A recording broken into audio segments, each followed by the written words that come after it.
বাংলা সিনেমার ইতিহাসে এমন কিছু নাম রয়েছে যাদের ছাড়া ইন্ডাস্ট্রির গল্প কখনোই পূর্ণ হয় না। সেই তালিকার একেবারে প্রথম সারিতেই রয়েছেন রঞ্জিত মল্লিক। 5 দশকেরও বেশি সময় ধরে তিনি শুধু অভিনয় করেননি, বরং কোটি কোটি দর্শকের হৃদয়ে নিজের জন্য একটি স্থায়ী জায়গা তৈরি করেছেন। 1944 সালের 28শে সেপ্টেম্বর কলকাতার ভবানীপুরের ঐতিহ্যবাহী মল্লিক পরিবারে জন্মগ্রহণ করেন রঞ্জিত মল্লিক। ছোটবেলা থেকেই তিনি ছিলেন শান্ত, ভদ্র এবং সংস্কৃত মনা। খুব কম মানুষই জানেন তিনি বিখ্যাত বিজ্ঞানী ইন্দুমাধব মল্লিকের নাতি। পড়াশোনা শেষ করেন আশুতোষ কলেজ এবং পরে কলকাতা বিশ্ববিদ্যালয়ের শ্যামাপ্রসাদ কলেজে। কিন্তু কে জানতো এই সাধারণ তরুণী একদিন বাংলা চলচ্চিত্রের অন্যতম শ্রেষ্ঠ নায়ক হয়ে উঠবেন। 1971 সালে কিংবদন্তি পরিচালক মৃণাল সেনের ইন্টারভিউ সিনেমার মাধ্যমে বড় পর্দায় অভিষেক ঘটে রঞ্জিত মল্লিকের।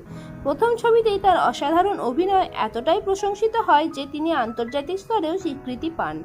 কার্লোভি ভাইরি আন্তর্জাতিক চলচ্চিত্র উৎসবে শ্রেষ্ঠ অভিনেতার সম্মান অর্জন ছিল তার জীবনের প্রথম বড় সাফল্য। এরপর আর পিছন ফিরে তাকাতে হয়নি তাকে। 70 দশকে একের পর এক সুপারহিট সিনেমা, মৌচাক, দেবী চৌধুরানী, রাগ অনুরাগ, স্বয়ংসিদ্ধা, সবখানেই তার অভিনয় দর্শকদের মুগ্ধ করে। রোমান্টিক নায়ক হিসাবে যেমন জনপ্রিয় ছিলেন, তেমনি চরিত্রাভিনেতা হিসাবেও তিনি নিজের প্রতিভার অসাধারণ প্রমাণ দিয়েছেন। তার অভিনয়ের সবচেয়ে বড় শক্তি ছিল স্বাভাবিকতা। পর্দায় তাকে দেখে কখনোই অভিনয় করছেন বলে মনে হতো না, মনে হতো তিনি যেন আমাদেরই পরিবারের একজন মানুষ। 1984 সালে অঞ্জন চৌধুরীর শত্রু সিনেমা তার কেরিয়ারে এক নতুন অধ্যায়ের সূচনা করে। একজন সৎ, সাহসী এবং অন্যায়ের বিরুদ্ধে প্রতিবাদী পুলিশ অফিসারের চরিত্রে অভিনয় করে তিনি হয়ে ওঠেন বাংলার প্রতিবাদী নায়ক। সেই থেকে এই উপাধি তার পরিচয়ের এক অংশ হয়ে যায়। পরবর্তীকালে সত্যজিৎ রায়ের শাখা প্রশাখা ছবিতেও তার অভিনয় সমানভাবে প্রশংসিত হয়। একজন অভিনেতা হিসেবে তিনি বারবার প্রমাণ করেছেন ভালো অভিনয়ের কোনো নির্দিষ্ট ধরন নেই। তিনি প্রতিটি চরিত্রকেই নিজের করে নিতে জানতেন। ব্যক্তিগত জীবনেও রঞ্জিত মল্লিক ছিলেন অত্যন্ত সাদামাটা এবং পরিবার কেন্দ্রিক। স্ত্রী দীপা মল্লিকের সঙ্গে দীর্ঘ দাম্পত্য জীবন এবং একমাত্র কন্যা কোয়েল মল্লিকের সাফল্য তার জীবনের অন্যতম বড় প্রাপ্তি।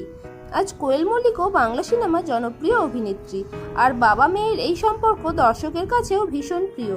তার অসামান্য অবদানের জন্য তিনি পেয়েছেন অসংখ্য সম্মাননা, বঙ্গবিভূষণ, BFJA পুরস্কার, ফিল্মফেয়ার পুরস্কার, আজীবন সম্মাননা। প্রতিটি পুরস্কারই তার দীর্ঘ সাধনার স্বীকৃতি। এমনকি 2014 সালে তিনি কলকাতা শেরিফ হিসাবেও দায়িত্ব পালন করেন। কিন্তু এত সাফল্যের পরেও রঞ্জিত মল্লিক সবসময় বিনয়ী থেকেছেন। এটাই তাকে অন্যদের থেকে আলাদা করেছে। আজকের প্রজন্ম হয়তো নতুন নতুন নায়ক নায়িকাদের নিয়ে ব্যস্ত, কিন্তু বাংলা সিনেমার সোনালী অধ্যায়ের কথা উঠলেই রঞ্জিত মল্লিকের নাম শ্রদ্ধার সঙ্গে উচ্চারিত হয়। তার সিনেমা শুধু বিনোদন দেয় না, শেখায় সততা, সাহস, পারিবারিক মূল্যবোধ এবং অন্যায়ের বিরুদ্ধে মাথা তুলে দাঁড়ানোর শিক্ষা।